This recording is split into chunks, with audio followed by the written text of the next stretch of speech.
Good morning, everybody, and welcome to Creator Lab Classroom. I'm Robin Raskin. We founded the Creator Lab in partnership with NAB. For those of you who haven't been here before, we have grown a lot in the past couple of years, which says something about the appetite for people who are creating content to want to know more and more. So, throughout the next 3 days, this space was built for hands on learning. If you want to go to hear people and their ideas and some wonderful speakers, you'll go over to our stage. If you want more news you can use and take home with you, spend time with us here in the classroom. And I think what we've seen more and more, especially since that AI has crept into our lives, there's a hunger across the spectrum for people to understand what's going on. So, who thinks they're an expert in algorithms, especially YouTube algorithms? Probably nobody is right. I don't see a big show of hands, but we got one for you.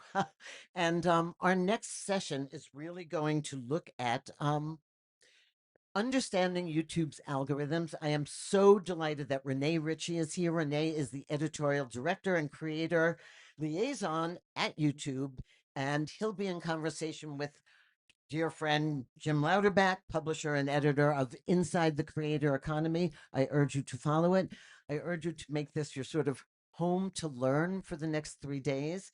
And with that, I'll bring René and Jim onto the stage. Thank you. Thank you very much. So I don't know if you know René. He's amazing. He's the creator liaison. Come over here. I'm just going to strike these over here. All right. And I do want to say as we get into this, it's an AMA. I will be out like this, going out and asking you guys. You got a question, I'll come over there. And then if you start going on and on, I'll take the mic away. And the other thing I'll say is don't ask questions about your individual channel. Don't say, oh, my shorts suck. What do I do? Be more like, how do I make better? What's your recommendation for the top 3 ways to be successful on shorts is a much better question than how do I fix my own shorts, right, René? Yeah, tech support is hard, but giving people strategy is good.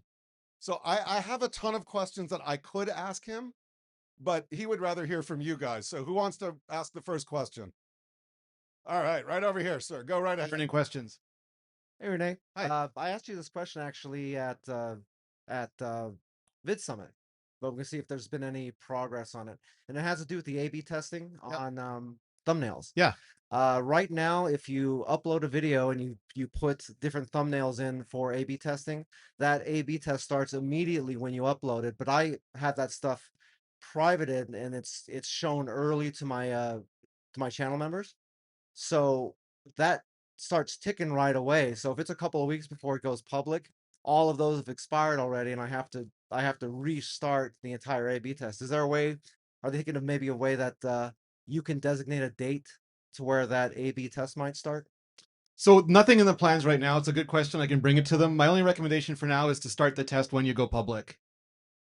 That'll be the fastest way to get the results. And also for A/B testing in general, the amount of difference matters. Like some people will try shirt color and they won't see a big result. And it's just because the bigger the difference, the smaller the difference, the higher the view velocity you need. So for small differences, you need millions and millions of views. For big differences, thousands and thousands of views. So aim for big differences at first.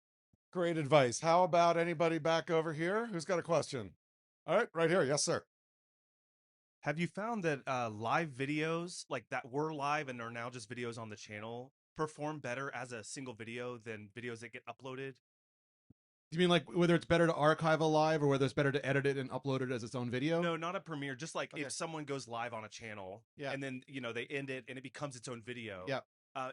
Do those videos perform better overall just because of the nature of the algorithm? I guess we're talking about algorithm. I'm curious if those get a little bit more juice or something. So the way the YouTube algorithm works is there's no like idea of juice. Everything is based on audience reaction. So the answer is it will depend on your live stream. There might be some channels where the lives are really compelling. People love to watch them. They have a very long shelf life, and people come back to watch the replays, maybe over and over again, and then those will overperform. But it could also be that the lives are like slow paced or like are news based and they have a very short shelf life and like nobody cares what the stock performance performance was 2 weeks ago, so those get very little replay value. In general, we've seen putting those lives up does help the channel, but it would really depend on what the content of those lives are. And it's probably also good to do clips and to do shorts based on those to feed people into it.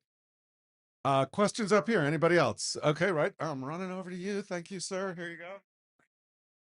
So I do streams on OBS and Streamlabs. Is it better for me to use a third-party application or better to go through the YouTube's platform to do a stream?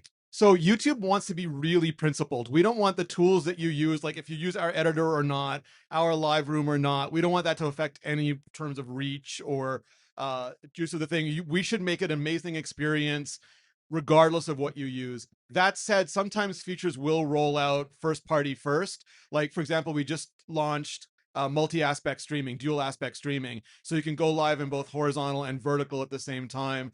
And vertical is appealing because you go in the shorts feed. So there's a huge potential for discovery. And we rolled that out a few months ago. Now we're rolling out the third-party tools for that. So you'll be able to use OBS or vMix or Ecamm or something, make unique like custom canvases and go live in both ratios. It just takes a little longer to build out the more advanced versions of those tools. Any questions back here? Since I'm in the back and you guys standing is good. Anybody want to raise their hand on a question? I've got one right over here. Go ahead. We often see for YouTube Shorts that we have strong performance on an individual piece for a few months, and it falls off the cliff, then there's nothing for a month, and then out of a sudden, performance picks up again. So our stakeholders usually want to know what happened, but we can't find it in the analytics. Yeah, so that's true of both long form and short form. And the simple answer is YouTube never gives up on a video. So the way discovery works is if you and I have watched similar videos and I haven't watched the video you have, that's a good candidate. If people typically enjoy this video after this other video and I haven't watched it yet, that's a good candidate. So it goes through all these different recommender models. But what sometimes happens is it runs out of audience. Like, let's say YouTube algorithm is automated word of mouth. I tell a few friends, they tell a few friends, they tell a few friends. They run out of friends. Everybody who has seen the video has either watched it or skipped it. But a few months later, something pops up in the news. Someone searches, someone comes across it, and YouTube's like, oh, this person is interested. Who else like them might be interested? And then, oh, these people we didn't think about before, they're interested in it. And again, it could be something happens in the news. Another creator does a video similar to yours and it creates more interest and it comes up in suggested, or someone searches for it and they watch it and then we try to find the other people like them who might enjoy it. So it's quite often there's like a triggering event and that causes like a new audience pocket. And then you find a new audience that explodes like a firework and then it dies down again and then it tries to find more. Renee, we have a question over here. We're going to try and not step back for a minute. We're going to try with, because we don't want to get a lot of feedback because we're right in front of the speaker. So go ahead. Talk about viral. You can hold. Talk about viral videos. How does it differ 5-10 years ago than what makes something quote viral today? We all want to know how to make our videos go viral. What's changed in that landscape to make something that we go viral? Yeah, so the core concept of virality hasn't changed. I think there's just a lot more people on YouTube now. So the basic idea, YouTube focuses, the North Star for YouTube is satisfaction. It's not based on raw engagement. Back in around 2015, YouTube decided that all engagement wasn't created equal. People could watch something they didn't like. They could doom watch, they could rubberneck, they'd have a bad experience. And sure, they watched it, but afterwards they didn't feel great. We call it regretted watch time. And we want to avoid that. What we want is valued watch time. So YouTube began focusing on satisfaction as the North Star. So do people like watch the video, enjoy it? We ask surveys, we look at it, did they come back to the channel? We look at how they interacted with that. When a video goes viral, it just means that there's an exponential growth. So that same formula, like automated word of mouth, I told 3 friends, they loved it. They all told 10 friends. They all told 100 friends. They all told 1,000 friends. And it resonated so well with those people that it was easy for the algorithm to find more and more people like them who would have joined that content. So it's often something that's broadly appealing or something that's very like satisfying for that niche, but it's all based on the satisfaction principle. Another question in the same general area. Go right ahead. I'm talking general area physically, perhaps not for the algorithm.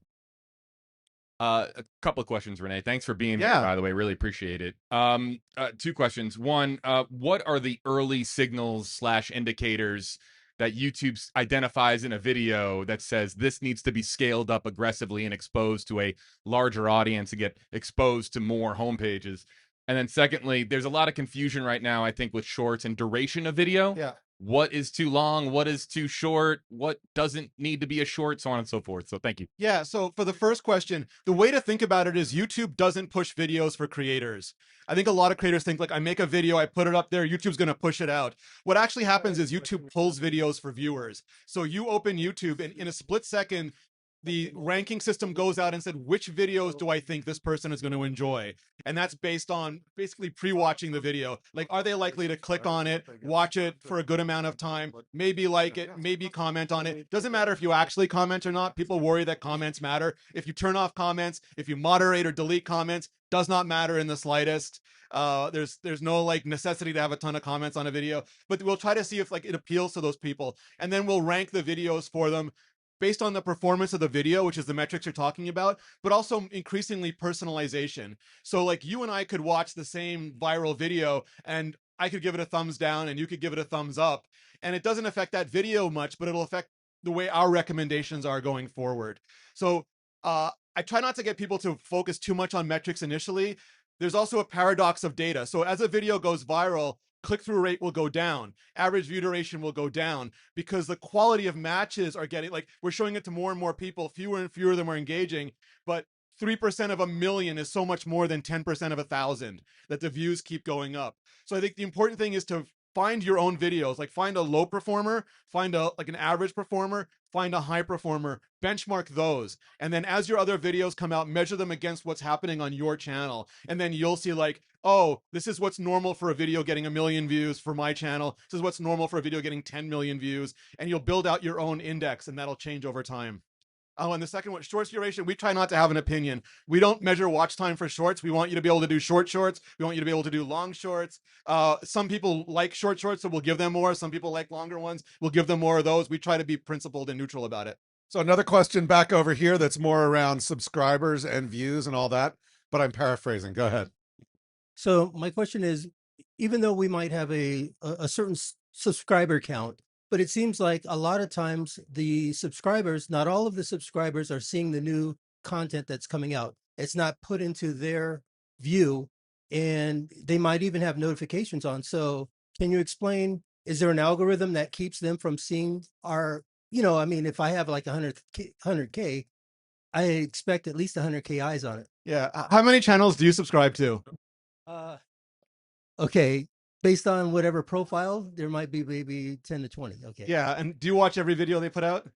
No, but also I find out that some of the stuff that I missed is because it somehow disappeared from my. Yeah. So the challenge that YouTube has, that everybody has, is there is almost effectively infinite content and there's very finite attention.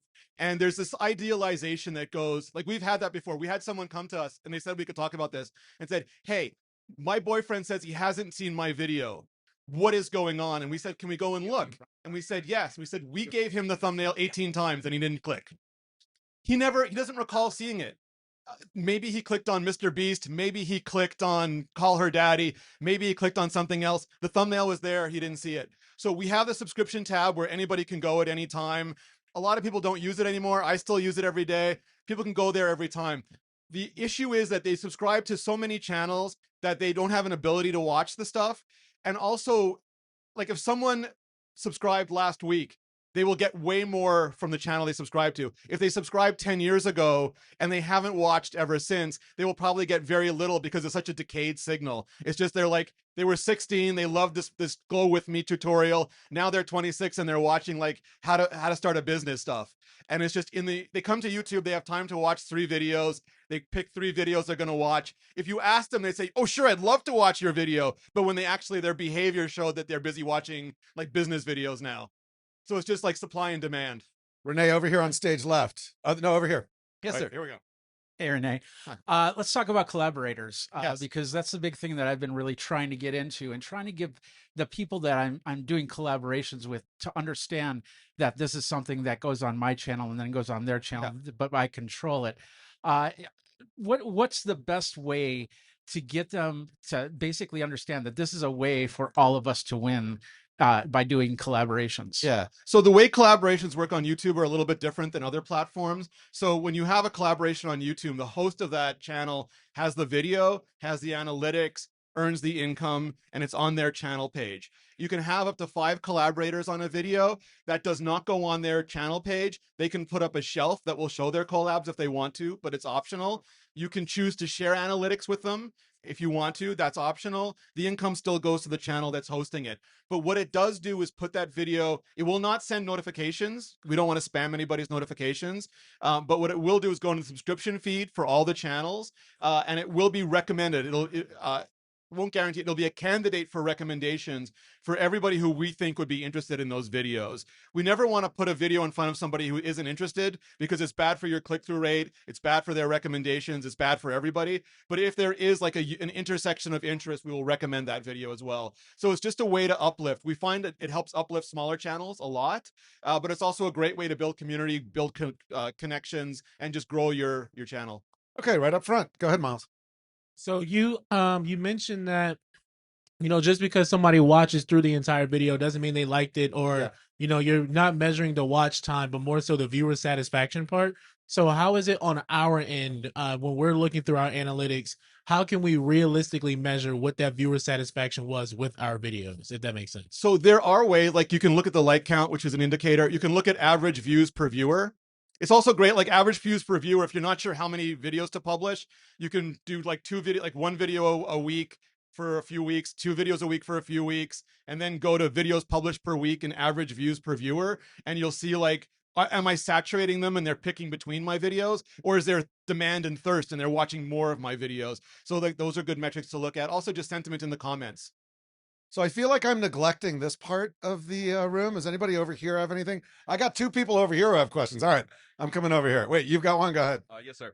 Okay, so I recently had a long form video that I worked on for a very long time and was very happy with, and ended up taking making a YouTube short out of the first 20 seconds of that video. The long form video performed better than anything had on my channel before, getting about 20,000 views, 100,000 impressions, whereas the short hit 10 million views within about a time frame of 2 weeks. Is it a good strategy to create shorts that accompany long form videos, even if it doesn't actually drive much traffic to that long form video? Yes and so the thing with short, some people only watch shorts. So if you don't make a short, they will never see you. Some people only watch certain topics in shorts. Like I will watch 15 seconds of dancing. I won't watch 15 minutes of dancing. Like no offense to dancers, it's just like some people feel that way about cooking. Some people feel that way about pranks. So there is an audience you will not reach unless you make shorts. And that may not be an important audience to you, but it might be a really important audience for brand building or for a variety of reasons. Also, like if you just do an extract as a short, people will watch the short and enjoy it. But if you want them to go to the long form, it's not enough. You have to make them want to go to it. So if you look at a creator like Alan Chicken Chow or even like Real Engineering, they're very good at like doing the short and then saying, hey, if you want to see what happens next, or if you want, like, this is a solar sail on a satellite. If you want to see how the whole satellite works, click here. And they point it where the link is. They put the thumbnail up. And I'm like, yes, I do want to know that. And then I click through and then they get huge, like related video link traffic. Cool. There was another one at this table, and that's over here. Okay. Here you go. I'm going to just slide over here, everybody. Hey, Renee, I work for a local news station, and one of the things that I've noticed with local news stations, a lot of them go for a quantity versus quality approach. And I feel like I've been screaming at our management, hey, we need to do thumbnails, we need to do titling for the algorithm, and just nobody's listening. So my question is, what would be your elevator pitch to news management to get them to focus on building stuff for the algorithm? So I would do a yes and as well, because at the end of the day, like that's a high volume channel. Like you might publish 10 videos, 20 videos a day. Most people will pick and choose what they're going to watch. So, and some of it also will again have a shelf life. So if you don't watch it today, there's like someone else did something ridiculous in the world and they're going to watch that instead. But if there are videos that you think have a shelf life, that you think are like evergreen, longer term, higher quality, I would single those out and say, hey, let's run an experiment, see if we can provide higher value by doing a good thumbnail, doing this, and then use that as a proof of concept. And if those videos perform better, they'll let you do more of them. It's a really good question. Like, how do you actually get people who don't understand the YouTube world to invest in packaging YouTube, right? Yeah. It's wild. Results. And it's amazing, like 20 years in, we still are having those arguments. Was there a question over here somewhere? Yeah, you. Good. Go ahead. Real quick. So Google owns YouTube, or they're in partnership with YouTube. And Google owns YouTube. Okay, yeah, that's what I thought. Yeah, so YouTube is the second biggest search engine in the world, and Gemini trains on all the Google data that they have access to. So is it beneficial to use Gemini to help writing descriptions for evergreen, like search engine optimization? Like if you're doing 20 videos a day for a news channel and you need a little paragraph, for search engine optimization, would you suggest to use Gemini to help brainstorm some of that stuff? Yeah, so like I'm sure Google would love me to say use Gemini. Honestly, like everyone's brain works differently, and for you, like one might work better than the other. I encourage you to try all the tools, but I would also encourage you to like think like a human. So they're great. They're fantastic. I use them to find like interesting quotes in my podcasts, to pull out descriptions. You can also like give me 10 titles in the style of Mr. Beast. Give me 10 descriptions in the style of Diary of a CEO. Like it's a great thing. It's a great way to iterate really fast. One of the big design principles is 100 prototypes, 10 candidates, 1 winner. And 100 prototypes for most people previously was impossible. But with these tools, you can run through prototypes really, really fast. It can help you hone in, but you should still be in control of what you think the human-to-human message is. Yeah, keep the human in the loop. Exactly. We're right over here. Go ahead. Hey, so from the Office Hours YouTube page that someone's watched online. Heard of you. They're asking, so Chad Lafarge from Columbia, Missouri asks, I'd love to know how we can get our purpose-built vMix live vertical stream to appear in the short showcase, not a crop of our horizontal cut, but our one that's designed to be vertical. Yeah, it's just stay tuned. It's coming. We're working on it. There was another question right here in the row up front. Did you have one, sir? Yeah. Oh, we asked the same question. All right. Who else? Who's got a question? Anybody? All right. I'm going all the way back over here. Excuse me. And we'll go. Jim's going long. Hi. I have 2 questions. Sure. For a kid music channel, what matters more in 2026? Repeat views from the same user or reaching new audiences? And the other one is, does YouTube recommend content different when it's bilingual, or it is better to separate language into different videos or channel? Okay, I'll answer the second one first. So previously, there's 2 answers. One is if it's just the language, you can keep it on the same channel and do multi-track audio. So you can do audio, you can have an English track, Brazilian Portuguese track, French track, as many tracks as you want. Some people have done Klingon and Elvish tracks. So you can keep that on the same channel, and that way you build equity on the same channel. And YouTube will try to match with the right viewer. And if you do it later, like if you do the Spanish dub 2 weeks later, YouTube will try to treat that as a new video for recommendation to people who watch in that language. So there's no penalty for doing it. If the content is culturally different, like if there's video that you want to show to people in one language that wouldn't make sense in the other, then 2 channels is still a better approach. Just because like there might be a whole scene you don't want to include, you would need another channel for that. And the first question is, the answer to the first question is you want a bit of both. You want to attract new viewers and then make them into regulars. So you have to have some videos that serve your core audience. It's okay if they do less. Like sometimes someone will say, I did this video and it got fewer views. And that video was like so much more niche than the video that got a lot of views. Try to find, like, have a reasonable expectation for views. Just because one super broad topic got 1 million views, it doesn't mean like the super niche topic is going to get 1 million views. Like I did a lot of phone reviews. They were fantastic. I did a lot of accessibility videos. They were incredibly important to me, but they didn't get as many views as phone reviews. And I knew that going in. I just wanted to use, it's almost like an actor does like a giant blockbuster, and in order to fund that art house piece, there's no expectation like Knives Out will get Avengers money, but they really want to make Knives Out. So like allow yourself to make videos that service you and service your audience. Just set your expectations accordingly, and then give people a reason to come back. And that way you're still pulling in the new viewers and you're converting them into fans. Over here on the right sides, right here. Renee, over here. There we go. All right. Squirrel. All right, so we're from a country of 55,000 people or so. And locally viral content is maybe like 10,000 views on a video, one in 5 people. But as far as the global context, is publishing content from a really, really small place prioritized equally to the stuff from larger countries? Does that make sense? Yeah, so there's 2 answers to that. One is, again, YouTube tries not to have an opinion. So it tries not to care about where you publish it, like all those things, because it could be broadly appealing. If it is something like you're reporting on a weather storm or like traffic in an area, then it will try to localize because it's important for the people in that area to get that information. So if it's things like breaking local news, that is good for people locally to know. May not be as important to somebody who lives half a world away, but if it's broadly appealing content, we would love to make it available to YouTube. Wants every video to have the full potential possible because it's a win for everybody. Okay, I have to ask the question. What country? Oh, Bermuda. Bermuda. All right, Nice. cool. Let's all go and we'll just boost the population up and then it'll be easier to get views. We have another question right here. Hi, I'm wondering if you have a good advice for strategy around audio tracks on shorts, because we've gotten mixed messaging talking to others that it's potentially better to do all of your audio tracks up front with shorts because the algorithm doesn't seem to reward audio tracks coming on a short later in time. I'm curious if that's true or if it's changing or your thoughts on that. Do you mean multi-language audio? Yes. Yeah. So we've built out the pipeline fully for long form video. We're still building it out for short form, but it will get to a point where, again, it's like as you do the new tracks, they will be recommended as new videos to people who would enjoy the tracks in that language. So I would build for the future. All right, straight back here, straight back.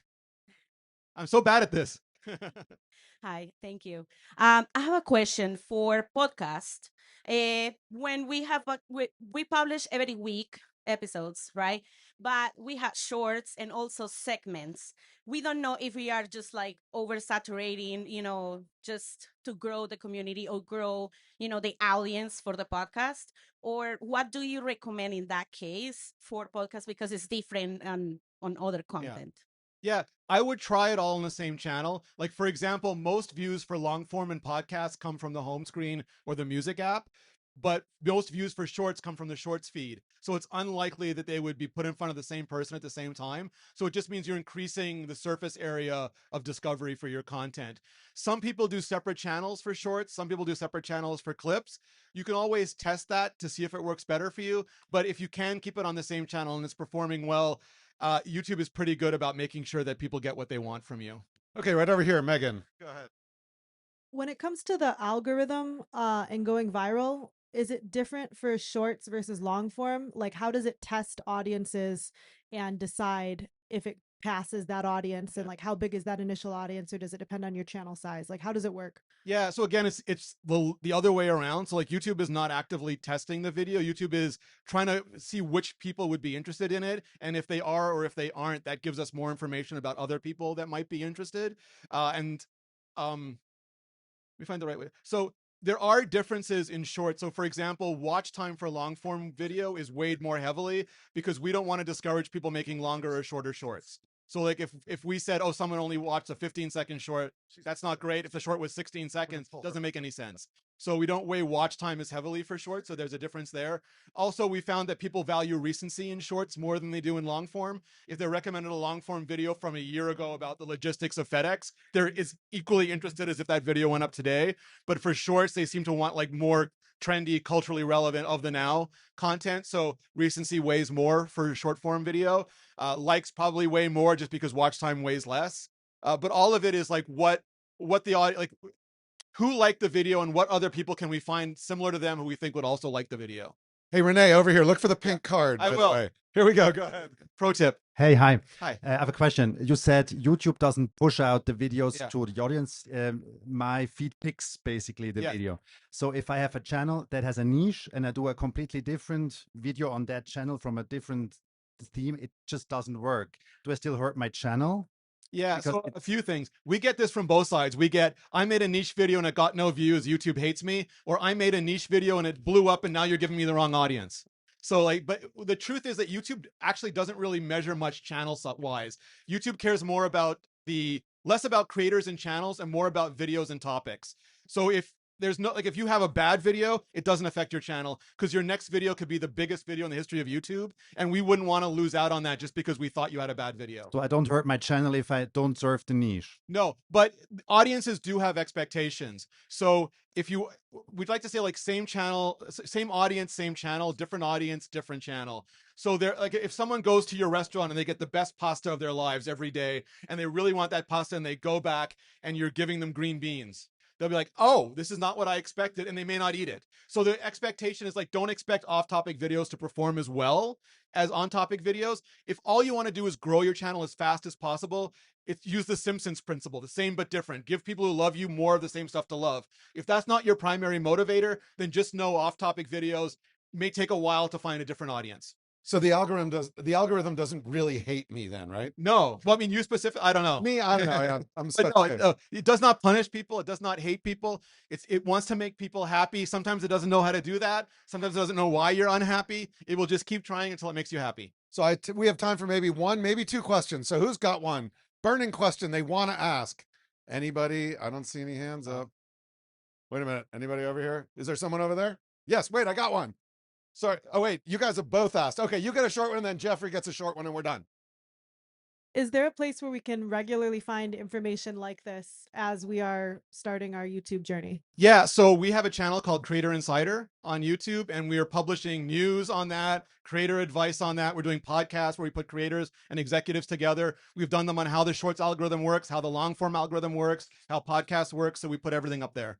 All right, and then Jeffrey, take us home. All right, so let's talk a little bit about shopping and let's talk about Yeah. shorts, because last time I remember shorts, if you tried to put shopping stuff into the short and your short had music, it would not display that ribbon. But now the ribbon's going to get ready to go away. So what's the plan for shorts and shopping? I think we'll have more to talk about that later this year. What we've been rolling out now is like AI tagging, AI timestamping, shopping stickers. But we have a lot more to talk about for shopping this year. Leave it on a tease. Cliffhanger. All right, great. I still have one more minute if anybody wants to ask a question. Burning question. You're going to make me run way over there, but I'll do it. I will do it. By the way, Renee will be back here speaking tomorrow on a panel.